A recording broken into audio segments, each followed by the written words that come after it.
So we're going to talk about something really quick. So I'm going to share my screen with you and show you what happened yesterday. And DHS Secretary Kristi Noem must resign or face impeachment.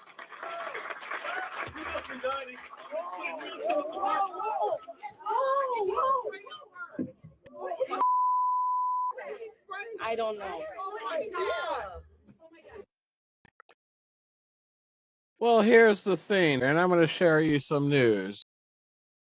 This came out today. A man who sprayed unknown substance on Rep. Omar is a convicted felon in Trump supporter record shows.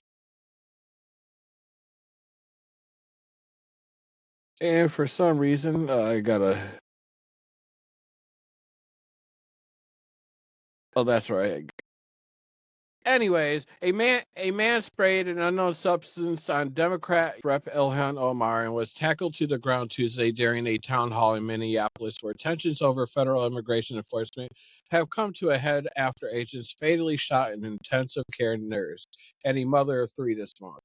The audience cheered as the man was pinned down and his arms were tied behind his back.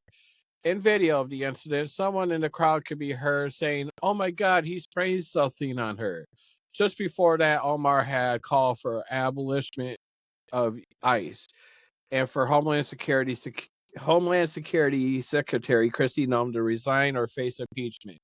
Calls are mounting on Capitol Hill for Noem to step down after the shooting deaths in Minneapolis of 2 people who protested deportations. Few Republicans have risen to her defense. ICE cannot be reformed, Omar says, seconds before the attack. Minneapolis police said officers saw the man use a syringe to spray an unknown liquid at Omar. They immediately arrested him and booked him at the county jail for third-degree assault, spokesperson Trevor Folk said. Forensic scientists responded to the scene. Police identified the man as 55-year-old Anthony Kamerzak. It was not immediately clear if Kamerzak had an attorney. The county public defender's office could not immediately be reached. Omar continued speaking for 25 more minutes after the man was ushered out by security, saying she would not be intimidated. There was a strong vinegar-like smell after the man pushed on the syringe, according to an AP journalist who was there. Photos of the device, which fell to the ground when he was tackled, showed what appeared to be a light brown liquid inside. There was no immediate word from officials on what it was. Minneapolis Council member Latricia Vitale said some of the substance also came into contact with her and State Senator Bobby Joe Champion. She called it deeply unsettling experience. No one in the crowd of about 100 people had a noticeable physical reaction to the substance. Now, here's the funny thing. Attacker is a convicted felon and Trump supporter. The man who sprayed the unknown substance on Omar is a convicted felon who had made online posts supportive of Trump.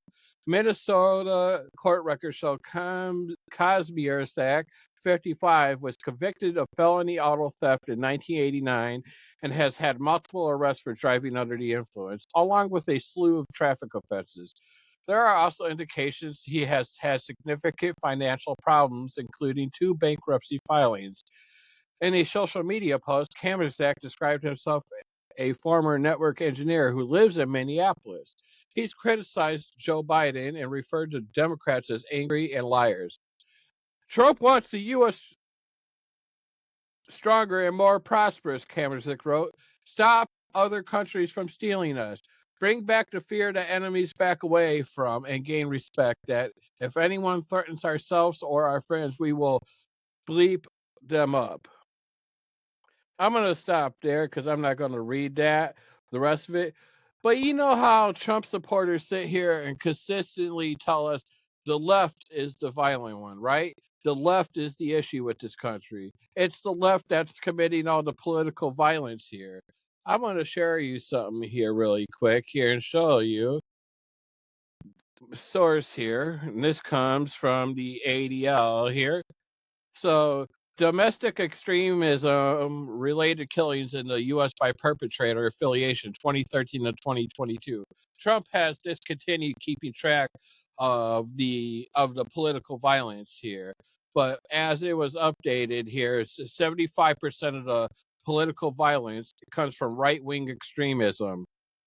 Only 4% comes from the left wing.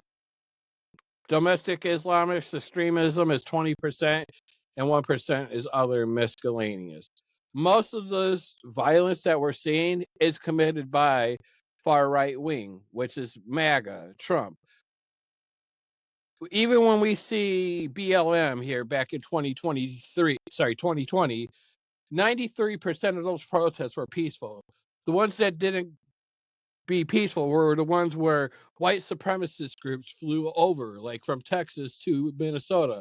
We have Proud Boys, the Three Percenters, the Oath Keepers here, all fly into many different blue cities here. In Minnesota, some of these white supremacist groups burned down an AutoZone.